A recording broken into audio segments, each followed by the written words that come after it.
So, what would you sacrifice to be great? Your peace, your body, your soul? The film Him takes that question and drags it through the blood, literally, the sweat and the superstition of professional sports. It's not your typical football movie, it's a psychological descent into ambition, obsession, and the haunting cost of legacy. Welcome to Real Blue. I'm Stacey Brewer. Be sure to like, comment, and subscribe. So, in this review, we're speaking on the themes of the Jordan Peele produced film, Him.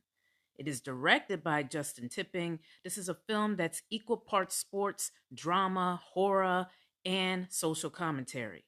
It stars Marlon Wayans as Isaiah White, a fading football legend trying to hold on to his crown, and Tyriq Withers as Cam Cade, the young protege stepping into his shadow. You'll also see Julia Fox, Tim Heidecker, Jim Jeffries, and Naomi Grossman.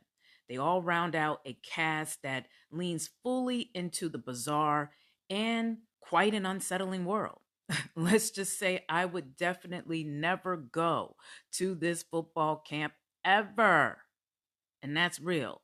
Now, at its core, Him isn't again about football. It's about identity and the dangerous hunger for validation. Cam's drive isn't just to win, it's to become him, the next great one, the GOAT. But what's really driving him? Love, the game, or the ghost of his father's expectations? The film hits hard on that father son dynamic. Cam's father teaches him that real men make sacrifices. And that single lesson becomes a curse, really. Even after his father's death, Cam lives as though his father's approval is still the scoreboard. That tension between legacy and self runs through every scene. It's haunting because it's real.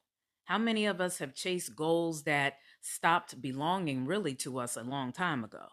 Then there's the theme of fame as possession. You have these wacky fans here are practically a cult, screaming and watching, even attacking in the name of their so-called hero, Isaiah. So in this film, fame isn't admiration, it's really ownership. Isaiah lives under that pressure, and when he says, when you're a god, there is no peace. To me, that sounds like kind of a confession and not so much arrogance. The film also exposes how the body can become currency in this game. There's a scene when Cam's physical form is examined almost like he was livestock. Isaiah tells him human skulls aren't designed to smash into each other, and yet that's what the game and the culture around it demands. Players still smashing into each other, even with injuries. There's a chilling honesty to that, how greatness here is literally built on physical and emotional destruction. And beneath it all, there's this unnerving undercurrent of sacrifice, not metaphorical, but literal. The story flirts with conspiracy theories we've all heard, I'm sure, about, some of our favorite public figures, about what some entertainers or some athletes, some things supposedly give up for their success. It doesn't tell you what to believe, but it does dare you to question the cost of the spotlight. Like it takes blood to grow a king, Isaiah says in one point of the film. And by the end, you understand he actually means that. And I'll tell you this, if you don't like the sight of blood, but still want to see this film, just brace yourself because blood is practically a character in this film. I mean, it's everywhere. You'll be looking away often. I know I did. Now, I also liked the use of chapters in this film. It helped to guide the viewer on the themes. Some of those chapters were him, of course, fun, poise, leadership, vision, and of course, sacrifice. Now, what also stood out to me was the look of the film.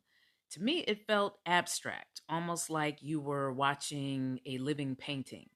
Certain characters and scenes seem to represent states of mind more than reality, giving it that surreal psychological edge.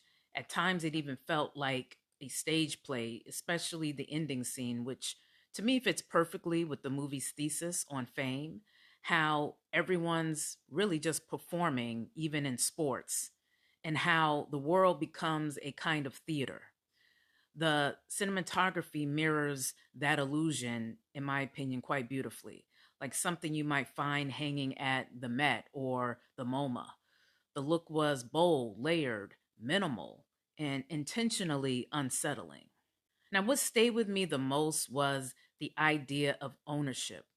Who owns your ambition? Your father, the system, the team owners in this movie, the fans, or do you? Cam's journey forces that confrontation. At one point, Isaiah tells him, "Find your own way to greatness. Don't be me. Be better." It's advice most of us hear often too late.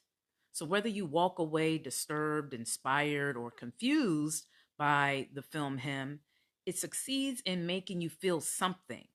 It's messy, surreal, and uncomfortable, but so is, quite frankly, the chase to greatness, right? I'm Stacey Brewer, and this is Real Blue. Remember, the game may reward violence, but the soul does not. So protect your soul always. Peace.